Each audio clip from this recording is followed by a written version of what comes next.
Hi everyone, my name is Patrick Akil, and this episode really made me think. The way you present yourself, the confidence you exude, and the relationships you have really impact the value you bring to the table. And understanding what that value is allows you to take hold of those factors and influence them. Helping me understand all of that and more is my friend Francisca Dias. She has an electrifying amount of energy, which is addicting, and I'm sure you'll like this episode. Enjoy! Beyond coding. What is like your day-to-day like nowadays? Okay, it really transitions. There are days where I'm behind the scenes cooking creative stuff for my clients. Yeah. Or there are days where I'm having client after client of one-to-one calls. And then there are weeks where I have to be on stage several times a week. So It really depends on the season. So you can imagine during summer it's more one-to-one work. Actually now it's more being on stage, working with groups, with clients, corporate clients. It's really exciting. Nice. And what is like your favorite thing? Because I can imagine one-on-one conversations have a very different dynamic from standing on stage and presenting material there. Ooh, I love that question. I actually like them all. They are, of course, different in their own way, as you said. But there's something magical that happens when I'm on stage. I think I was designed since I'm a young kid to be on stage and to work with big groups of people. It's insane. I usually say that I feel like I'm a little bit beyond myself. And I give absolutely everything from myself to the people. So I absolutely love that. Yeah. On the other side, I absolutely also love to be one-to-one with a client and see them flourish and see them come to realizations that they never thought before. So they all have their own special secret sauce. I see that. I think I align with that as well. For me, though, doing conferences and standing on stage, even conversations like this, if I were to have my previous self, like from 15 years ago, they would be like, what the hell are you doing? Like this could never be me, basically. Yeah. But you already said from early on, from a young age, this was always you. Yeah, it's very weird. I was afraid of it. So I had to do a lot of work to pass through that fear. Yeah. But if I look back enough, I see it always there. Okay. The excitement and the will, and especially the intention to teach and share what excites me and what I know can make a difference. I think the bug was always there since I'm a very young kid. And I mean, I've told you this before, even in pre-conversations, like the way you speak, it's so eloquent. Was this also always there? Because, I mean, English is a secondary language for both you and me. So it would have to take some practice, no? How'd you get really good at this? Yeah, doing it a lot, I think. Yeah? Yes. Also, in my corporate career, I used to guide groups and do lots of workshops with people. And as a consequence of being a leader amongst people, I had to talk a lot and guide people a lot. Yeah. I think that helped. But I think I can tell you a small story from my childhood that already shows how much practice I was getting when I was a kid. When I was 6 years old, my favorite play was to arrive at home. I have twin brothers, brother and sister. They are twins amongst themselves. 3.5 years younger than me. So you can imagine, I'm 6 and they are 3-something. Exactly. You're in control. Yeah, oh my God. Poor children. But I arrived at home. And my favorite play was to sit them around and just teach them everything I learned at school. Yeah. And my parents thought I was actually playing until the day when my young brother is sitting at the breakfast table with a cereal box, and he starts reading the labels. Yeah. And they realize she's not playing, she's Yeah. actually teaching them. So that was the amount of excitement that I got from it. So it started young. Yeah. That's funny because from my point of view, when I see people teaching, I always consider that not everyone does that, right? And it's very special to have that from a early on kind of age. I think it makes sense because if you have siblings, you're like, do this. Like, this is what I learned. It's like the people you interact with the most. Exactly. Family and then friends, of course. So it's really funny to hear that from a young age was always there. Yeah, and a very good practice as well. And I start realizing that more and more the older I get, is that they were a very tough crowd. They were 3.5 years old. Yeah. So I had to practice how to keep them engaged, how to keep them. I didn't want to put them there at first. I wanted them to love that as much as I did. And I think that gave me practice on reading the room, understanding how to bring excitement to people around what I believe it's important. Yeah. So I think the practice also started there. Do you still do that? Like, do you still have those same interactions with your siblings? Oh, now it's different. It's more equal. I learn from them as much as they learn from me. That's good. And I'm very glad that we evolved in that way as well. That's awesome. Do you have siblings, by the way? I do. You have 3. 3? Yeah. So you guys are 4. We're 4. Oh, that's amazing. Yeah, but there's quite an age difference. Like my oldest younger brother, let's say, is 7 years of difference. Okay. Then my sister is 10 years of difference with me. And then the youngest brother is 16 years of difference. Oh, so it's quite a difference. It's quite a difference. Okay, okay. Yeah. Like he's going to high school now and he's going to the same high school as me. And I'm like, who's still there teaching? And some teachers still are there, which is quite funny to see. Yeah. And some of them knew the older brother, right? Yeah, absolutely. Even my mom went to that same school. It's from the same little city. They always stayed there. And I recently, like 3-4 years ago, moved to Amsterdam.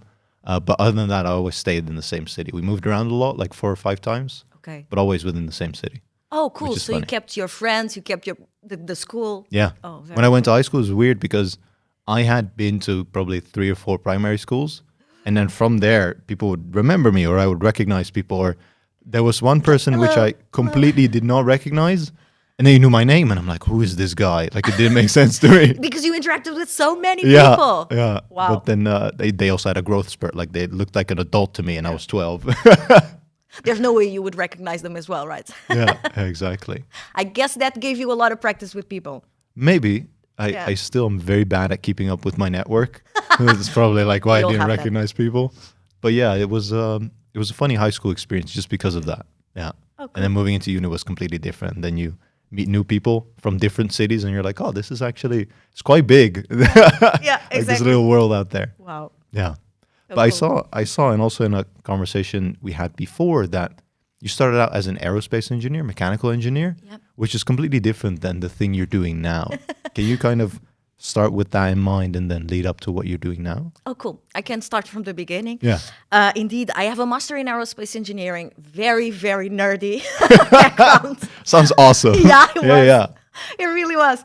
And it was those courses where you have like 500 people and 3 girls in the full audience. So, but indeed, very, very nerdy. I finished my studies back in Portugal, so I'm originally Portuguese. Yeah. And I got this amazing, exciting opportunity to come to the Netherlands and work in the high-tech campus, the Silicon Valley of Europe, right? And I'm like, wow. And so back then, I left my family behind, and I also, my boyfriend today, my husband. And I say, okay, I'm going to make this work. I arrive at the office, super excited, building technology to the world. Wow. And I look around and I say, oh my God, what have I done? Everyone was 20, 30 years older than me. Yeah. And I was by far the only woman of the department. Yeah. So I go, okay, I'm a little bit out of place, but I'm used to this. I'm going to make it work.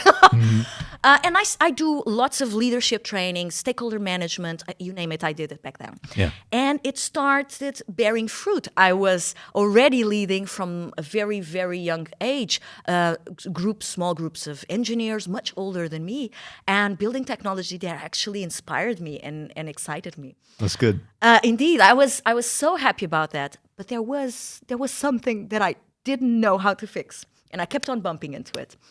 I can give you a few examples. I remember being in a meeting room with my colleagues and other stakeholders and giving my opinion, and nobody hears it. And then my colleague next to me says exactly the same thing, word by word. And everyone says, yes, let's do that. Yeah. And I'm like, what just happened? That's the sad truth. Yeah. Yeah, and it just kept on happening until the point when I do this amazing presentation, so I thought. It had a lot of value for the full department, so I thought, okay, this is going to be deployed, it's going to have impact.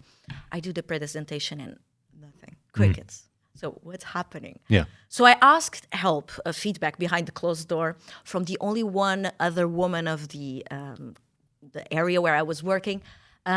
She was already quite a senior in the company, and I just, behind closed doors, hey, can you tell me what's going on? Yeah, what just happened? You saw the presentation, right? Yeah. She just looks at me disappointed and says, Francisca, you just look like a girl. What? Okay. You look like a girl? Yeah. I didn't react like that. I thanked her for feedback, and then I went home to vent. What? I look like a girl? I just brought an amazing value to the company, right? Yeah.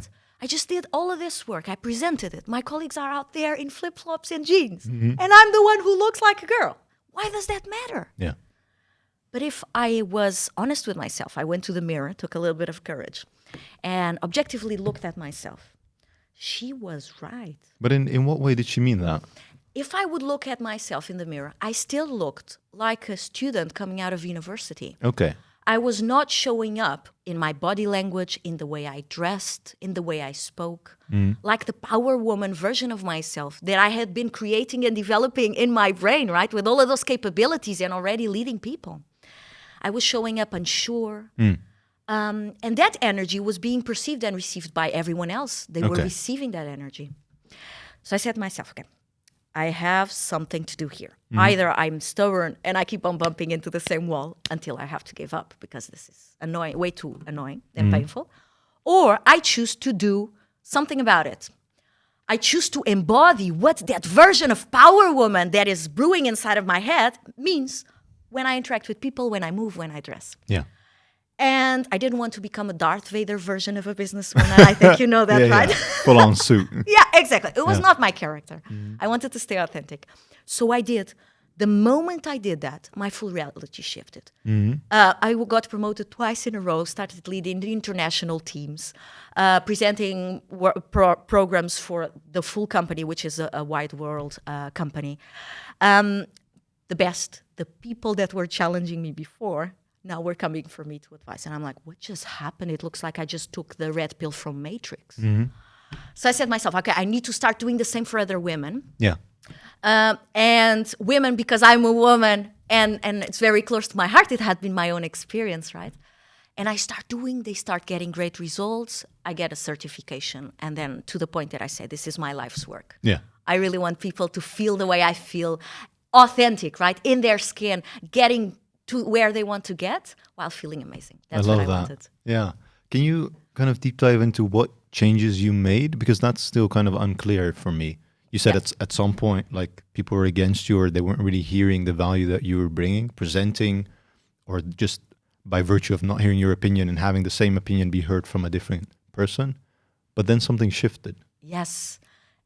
And I didn't recognize how big the shift was until I could look back and really see the results of it and how I was feeling. Yeah. I can give you two very clear examples. Before the shift, I would wake up in the morning and I would get dressed and look at myself in the mirror without even recognizing it. I recognized that afterwards, right? Okay.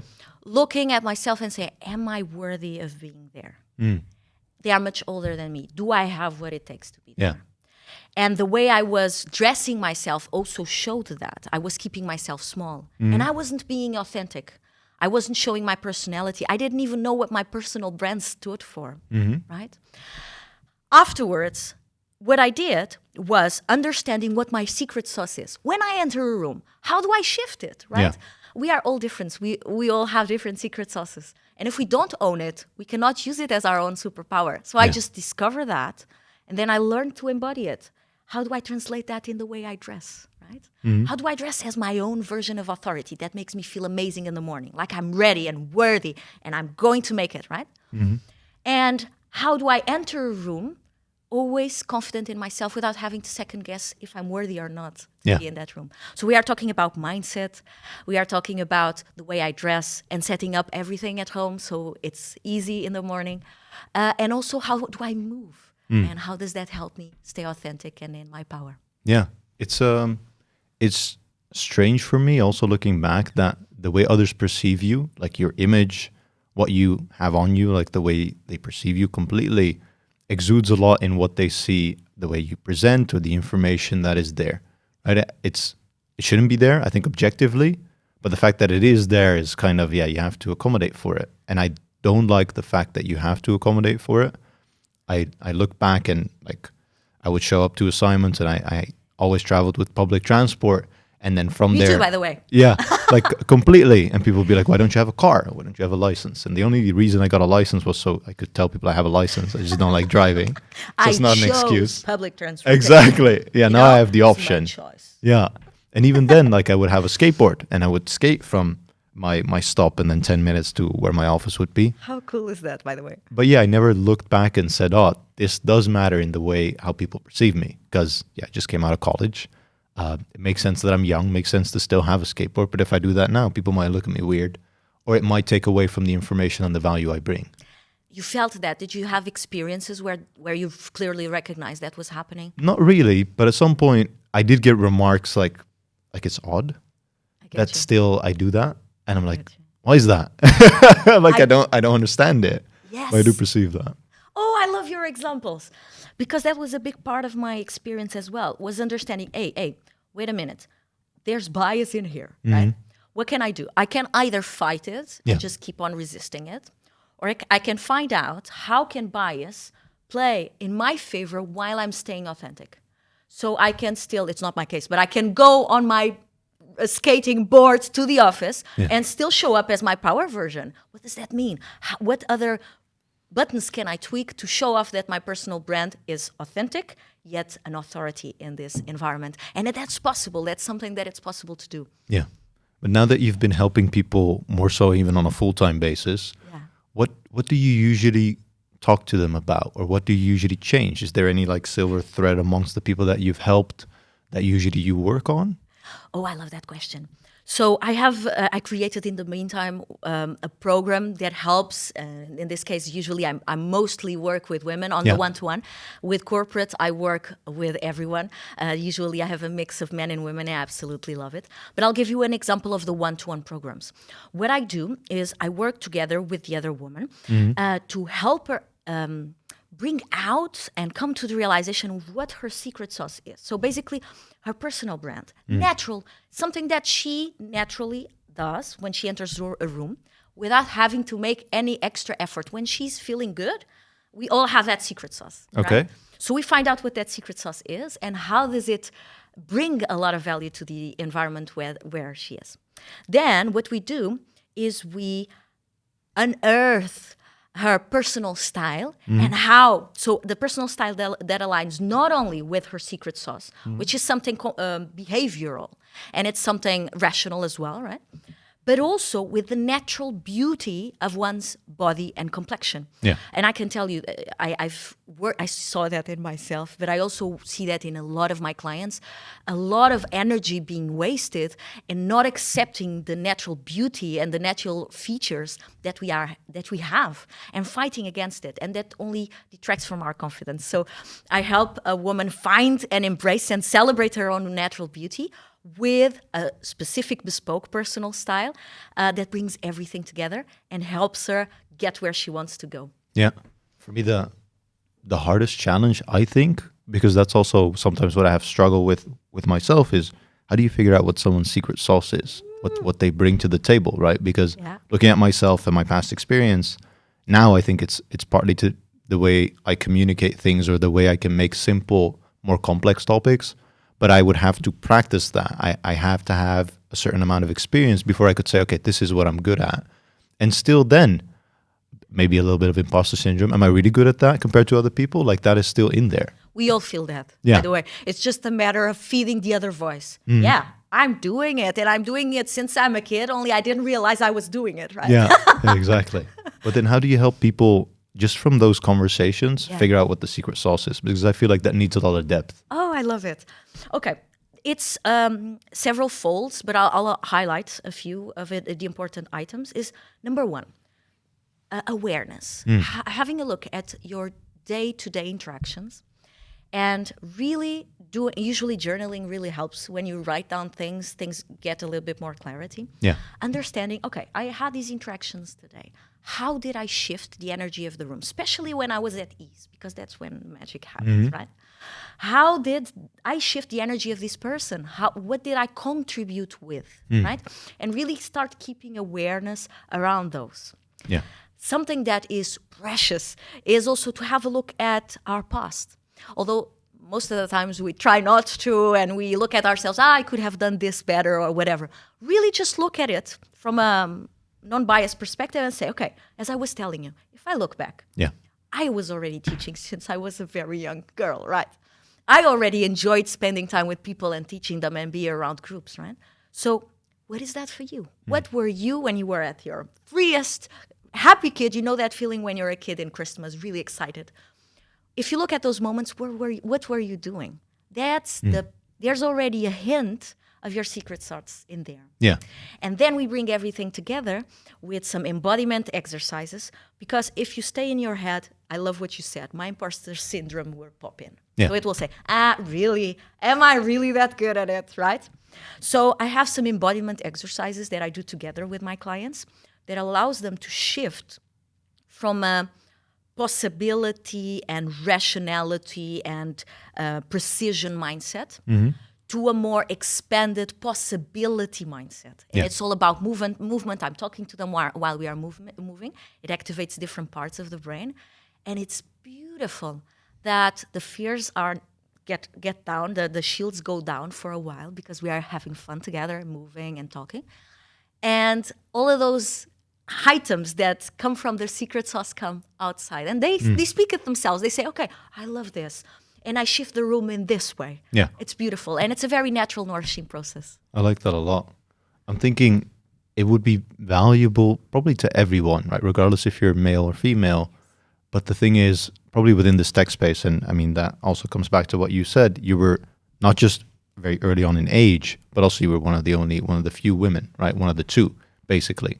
And then for you to get feedback to the only other woman that was there, like that was the only option, basically. And it has a lot to do with the space that we're in, which I think is a shame.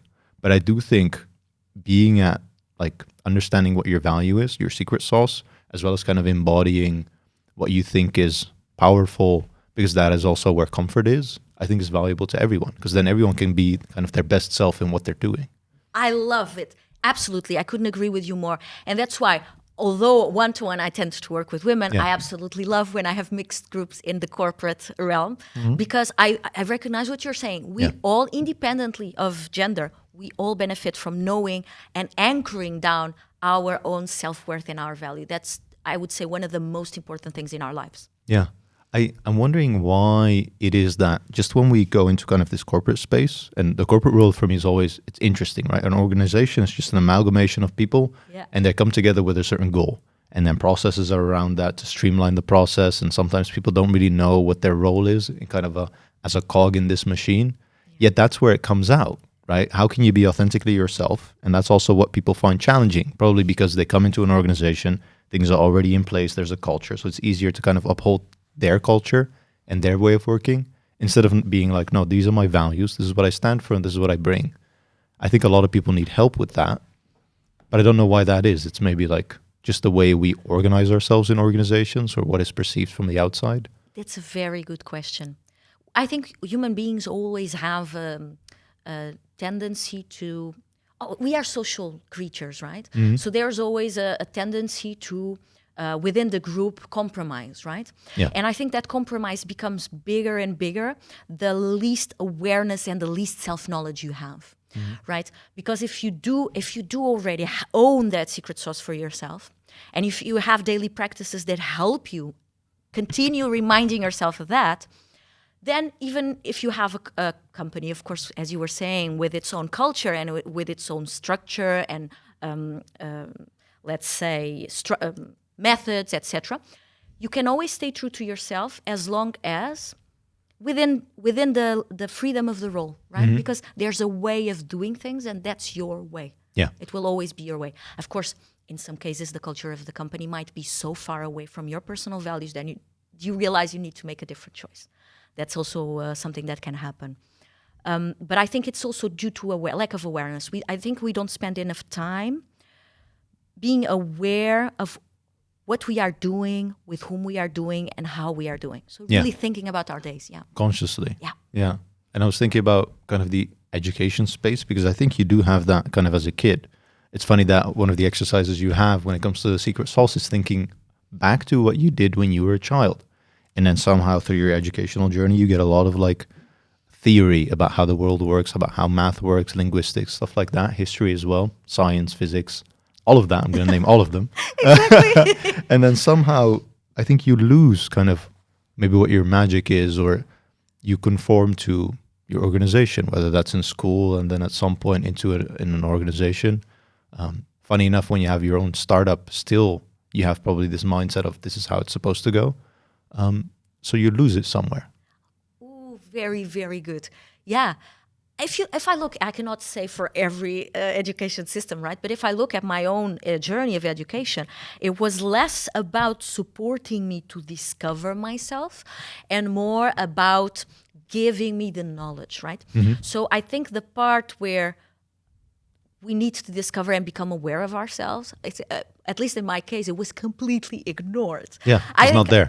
Right? It's inexistent. Yeah. So unless you are surrounded by people that are actively supporting you, ask those questions and help you become aware, it's never going to happen until you potentially bump into a wall, as I was bumping, right? And you realize, something is wrong here. I don't understand this friction. Let's do something about it. Yeah. And then trying to understand it. Yeah. I'm hoping with things like AI, that personalized education is going to become more prevalent. And then it can be more so because of, by virtue of being personalized, it doesn't have to be streamlined and conforming just education in general with a bigger group, which I think also lends itself towards more one-on-one education. Who are you and where are you most comfortable at? Where can you still grow? And growth is by virtue in a comfortable space, but also attention to how do you feel? And are you at your right place? Or what even are your values? And when would you feel right at your place? Yeah, just like a plant.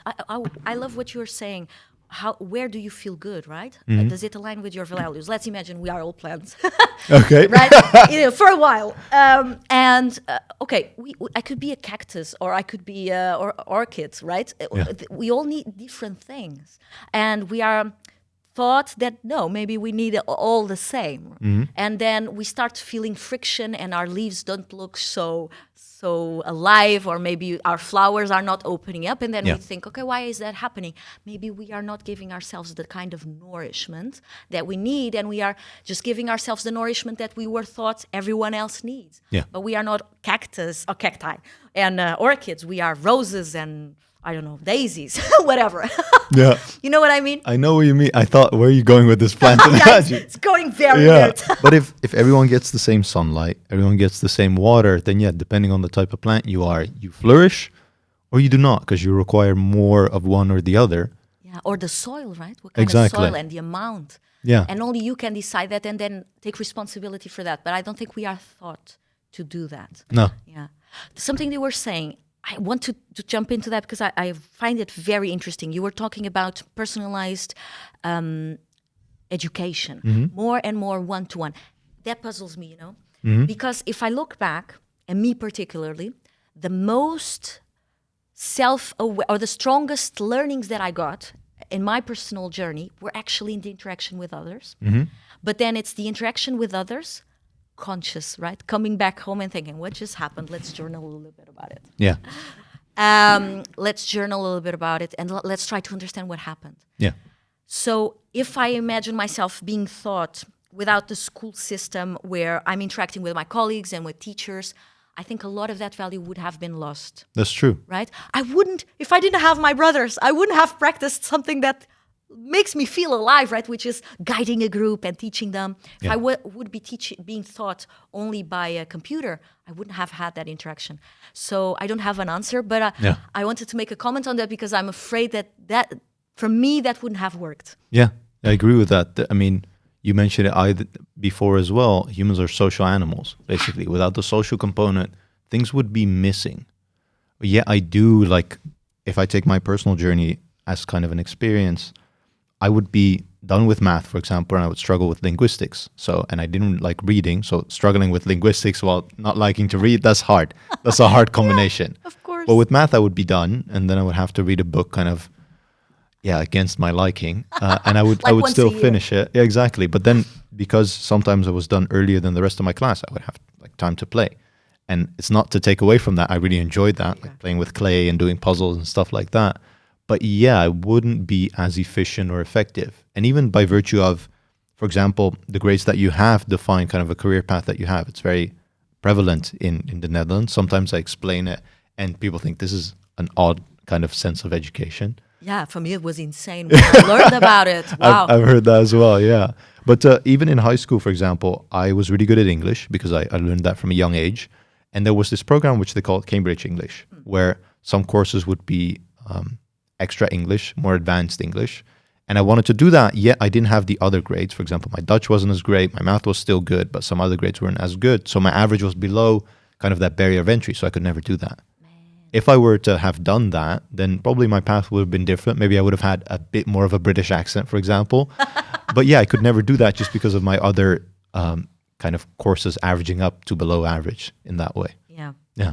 Yeah, in that sense, yeah, I recognize that maybe that's putting a boundary to really a lot of people that have a lot of potential way too early. Yeah. And if I look at myself, great value that I was bringing afterwards in the corporate world, right? Those were not the skills I learned in aerospace engineering, by the way. I knew how to do the math, but I was leading teams. So basically, of course, it was fundamental to speak the technology, right? And to lead technology, one needs to understand technology. But the soft skills, even if I look at my university years, those were not really fostered during university. They were fostered because of my interaction with people, other projects that I was submitting myself to, right? Yeah. And of course, my experience with my siblings. I'm so grateful. Yeah, I really get that. Right? Yeah, it's like a trust me. very big school. Yeah, absolutely. It's especially since I have a few, I get those interactions. Indeed. One of the things I was thinking of was at some point you made this decision to do what you're doing now at a full-time basis. Yeah. But I always like learning from those experiences because I also envision myself at some point doing something and starting something of my own. Let's celebrate that. But I haven't done it yet. So Of course. when I have the opportunity of conversations like this, I really like to learn from that because at some point you took the plunge. Yeah. Can you talk to me and lead up to that point where you did take the plunge and any of the considerations there? Yeah. Ooh. Thank you for that question. It's a plunge. I think it's really just, I being an entrepreneur, I love the description that my business coach called, she's Lauren Messiah, I absolutely love her.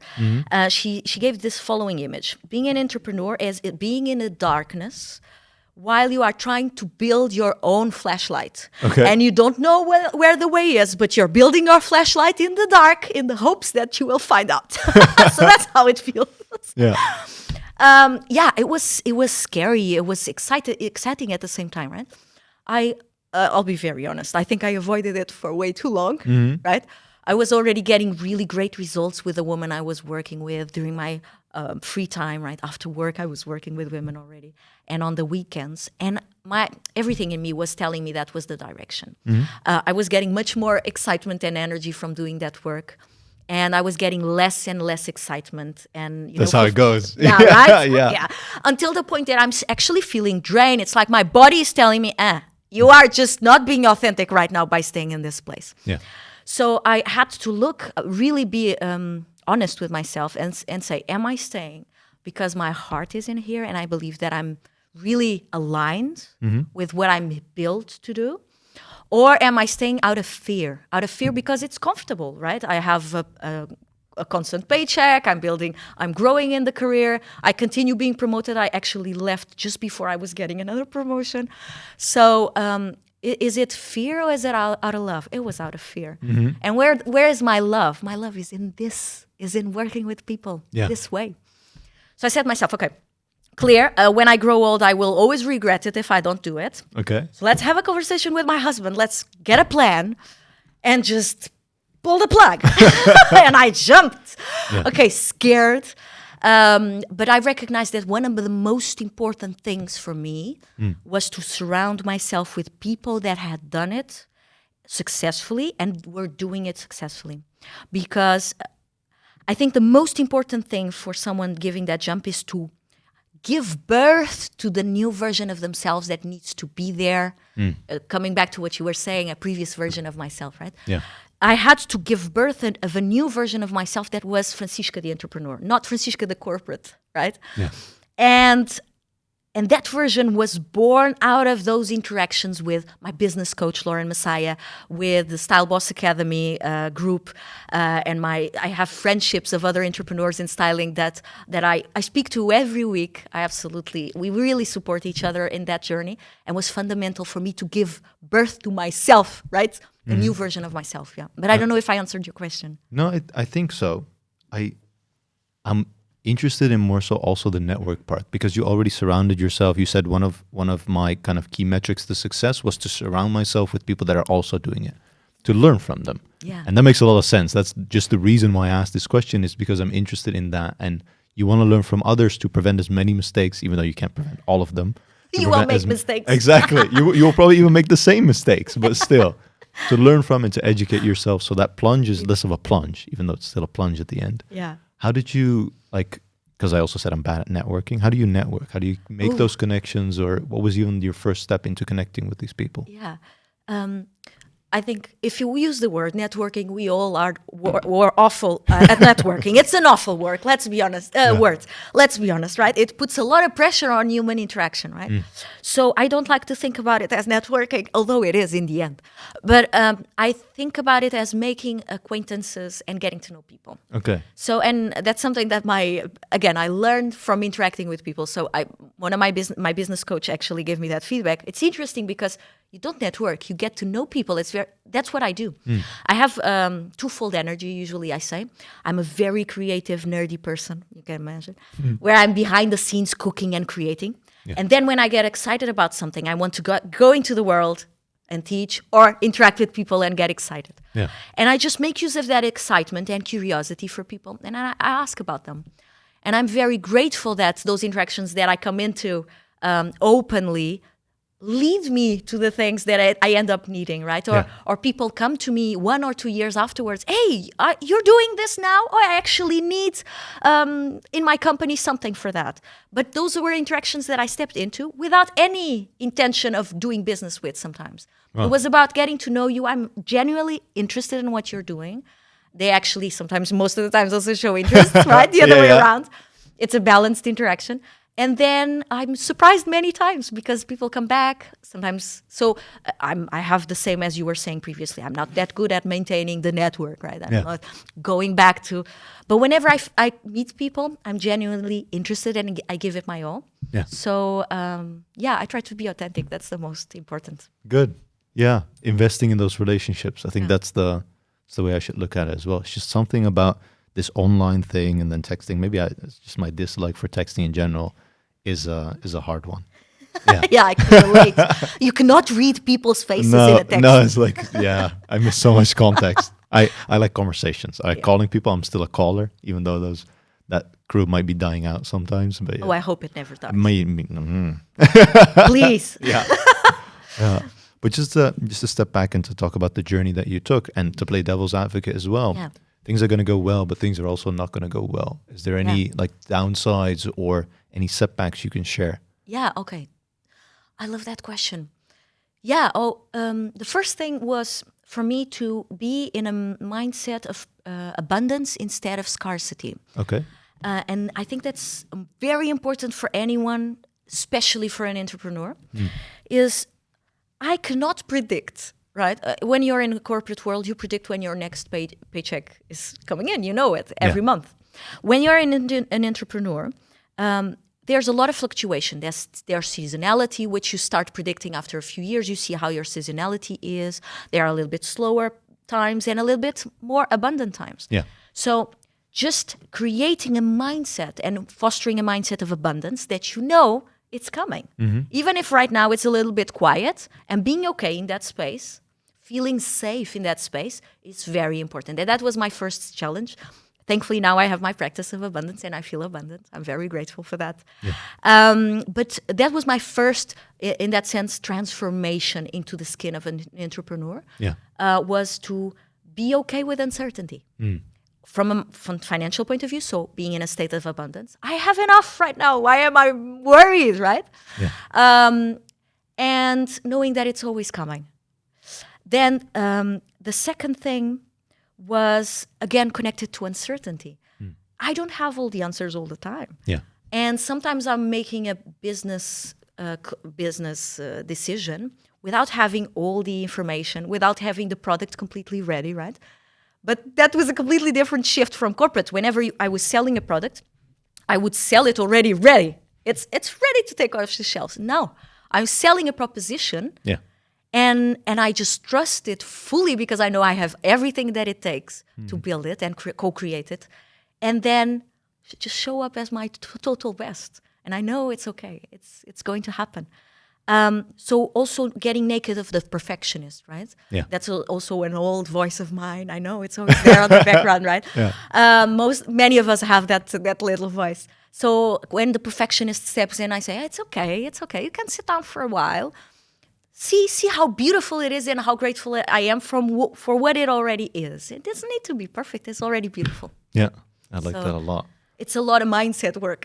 I've heard the abundance versus scarcity, and it's more so because I listen to a lot of podcasts and a lot of comedians on podcasts, and they said, well, if you look back 20 years, 30 years, the comedy scene wasn't as great. So any gig, any opportunity that people would get, they would fight for that, right? This is mine. And it would not be, you would not give it to anyone else because it's scarce. Yeah, exactly. But now they're in a space where there's plenty of opportunity, right? Whether it's on TV, whether it's online, whether it's in person, there's an abundance of opportunity. So people give it to each other. They're like, they would like their fellow network, their fellow relationships to also have what they have, or to have more than what they have, because there's enough to go around. Exactly. I think that's a really good mindset to have as well, within kind of your own space and your own entrepreneurial network. I love that example you just gave. And it's really a good example because it shows that abundance creates abundance. Yeah. An abundant mindset creates abundance around you and for other people too. Yeah. So I also love my network because, for instance, this week I'm going to meet with one of my fellow stylists because I get a great opportunity. She doesn't fit properly my normal client. And I just thought immediately of her. It fits her client perfectly. If I was in a scarcity mindset, I would say, no, I will find a way. It's mine. Yeah. Right? And I would most likely end up working with a person that doesn't fit 100% what I usually do. Yeah. Both of us would not be fully satisfied. And I would be like, yeah, right? Mm-hmm. So it wouldn't be good for anyone. On the other hand, because I feel abundant, I'm in an abundance mindset, I'm saying, okay, this woman is perfect for this friend of mine. Yeah. Let's couple them together. This is for their highest good. Yeah. And in the end, for my highest good as well, because I'm opening space for the ones that are fully aligned. Yeah. There was probably a learning in there as well, because at some point you were like, no, this needs to be a match, or you were trying to force it to be a match, but not everything can be a match. What were some of the cases also to learn from that it wasn't a match? Ooh, good question. It came already from my corporate years, because there were a lot of times where I was doing things because I was good at them, not because they were a match. You know what I mean? Yeah. And you feel it in your body when that's happening because you don't get excited about it, and you get out of the activity with less energy than what you entered. And I remember that happening in specific projects that I did, and I said yes during my corporate years because I was in a scarcity mindset. I thought I have to please all of these people all the time because otherwise the shoe is going to drop. Yeah, it's a have to. Yeah, exactly. I have to. And nowadays, that's not the case. I am my own authority. I'm a sovereign being. I can co-create my own reality. How beautiful that is. Yeah. Right? So I might as well make use of that. Exactly. One of the final questions I had, just because you give so many shout outs to your business coach, how is it having a business coach? Because I've never had that. How was that relationship? Oh, of course, it really depends on the person. Yeah. I am so grateful to have found my business coach. It was at precisely the point where I was feeling that I had to do the jump. So I usually feel that it was guided, Something, yeah. Yeah, exactly, indeed. It was guided. And for me, it works amazingly well. It really depends on the energies of the people. You really need someone that is a good match. Yeah. And I always say, I also had not so good experiences in the past, not for business coaching, but for other things. Okay. And when that happened, it was because the person didn't go through it, right? And they are trying to teach something that they did not embody. Okay. So the most important thing is that someone who embodies what they preach, 1,000%. But in this particular case, I'm so grateful for Lauren. Shout out for Lauren out there if you're watching.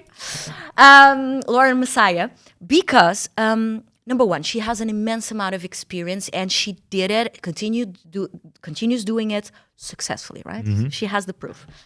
And second thing, she reads energy and people like no other. Okay. So I arrive, usually our meetings go something like this. I arrive with a bunch of plans and dreams that I want to achieve, right? Yeah. And I want to meet these people, and I want to do this, and I'm excited about working with that person. And she helps me take a step back and see things from, just for asking a few questions, right? And giving a few experience of her. Giving a more wider lens perspective that expands me. I entered with this perspective, thinking excited because I was going to achieve this. And she just breaks that apart. And suddenly I'm excited because I can achieve this. Yeah. Wow, right? It's amazing. Without forcing it, I take the initiative and then she expands me. It's amazing. Just by asking questions and giving her own perspective and experience. And of course, everything needs to be felt in my own gut. I'm a very, I call it splenic person, a very embodied, like an animal a little bit. I feel everything in my gut, very intuitive. So I only follow now. It wasn't always like that. But I always only follow. I had to learn. I only follow what feels aligned and ready at the time that it feels. But usually I come out of those meetings like super excited, like a kid after Christmas, because wow, I never thought I could do that, and now I believe I can do that. I'm gonna get it. I'm gonna get it. Is she still your business coach? Yeah, I'm so grateful for that. That's fantastic. She still is, and I believe she will continue for a long time. Yeah, I mean, it circles back to what we said before, that if you don't have any interactions with anyone, if you would have that with a screen, it would not be as empowering, enlightening, motivational as you're having it to be now. Yeah. And I think that's really cool. Absolutely. I've loved this conversation, Me Francesca. too, Patrick. This was a lot of fun. Me too. Thank you so much for the invitation, Thank Patrick. you as well. In kind of the topics we discussed, as well as your journey, is there anything missing that you still would like to add on? Just to round everything up, remember that you have so much power, all of you, within you. And that it's all about believing, first of all, seeing it, recognizing it, believing in it, and then embodying it, showing it to the world. Because in the end, we are embodied human beings. I'm in front of you, thank you, right? We see each other, we smile. So what does that mean for you to embody your secret sauce every single day, right? What does that mean? Bring it out, believe it in yourself, and then just have fun, like we were having in this conversation. Have fun. Absolutely. Life is way too serious. That's a great point. Yeah, I love to laugh. Me and too. I think it makes other people laugh. 1,000%. Yeah. Good. Then I'm going to round it off here. Thank you so much for listening. I'm going to put all Francesca's socials in the description below. Reach out to her, let her know you came from our episode. And with that being said, thank you for listening again. We'll see you in the next one.